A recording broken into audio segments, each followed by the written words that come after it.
Hello everyone and welcome to IQ Specs. Now we all are already aware that the country is fighting with the COVID-19 pandemic. और क्या ऐसे में हम एक new disease से fight करने के लिए तैयार हैं? अगर हम सिर्फ महाराष्ट्र की बात करें तो महाराष्ट्र में कुछ जगहों पर कोविड-19 के केसेस तो पीक पर है। और अगर ऐसे में अगर कोई और नई डिजीज़ का आउटब्रेक हो जाए तो क्या होगा?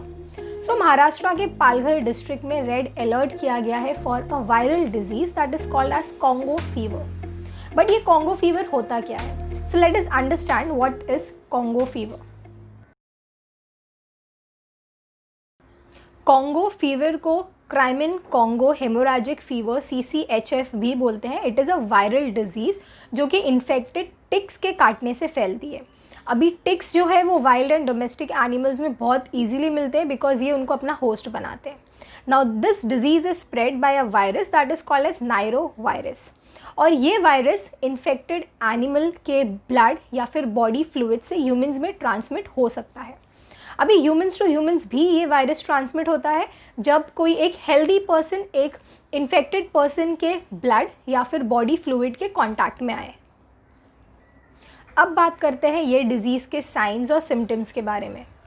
अगर ये डिज़ीज़ स्टार्टिंग स्टेज में है तो headache, fever, joint pain, back pain, then stomach pain, vomiting, ये सारी चीज़ें बहुत कॉमन है।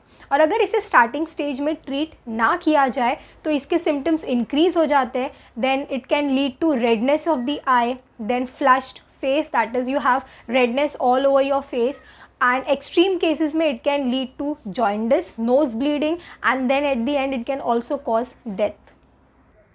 Now how you will prevent yourself from getting this disease? So if you are someone who is in regular contact with domestic animals, so use insect repellents on the animals or the area in which they live. Start wearing full length clothes, start wearing protective covering, wear gloves, avoid contact with animal blood or animal fluid. Also keep a proper check on the animals, and if you find them infected with ticks, please do not ill treat them. There are many methods which are available and you can get rid of the ticks.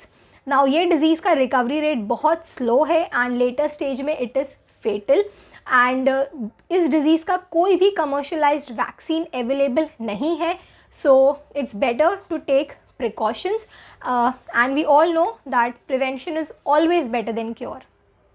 So thank you for watching this video. I hope this video was useful to you. अगर आपने यहाँ तक की video देखा है तो please like करिए, share करिए, एंड प्लीज़ मेरे चैनल को सब्सक्राइब करिए, and also take care of yourself and stay safe.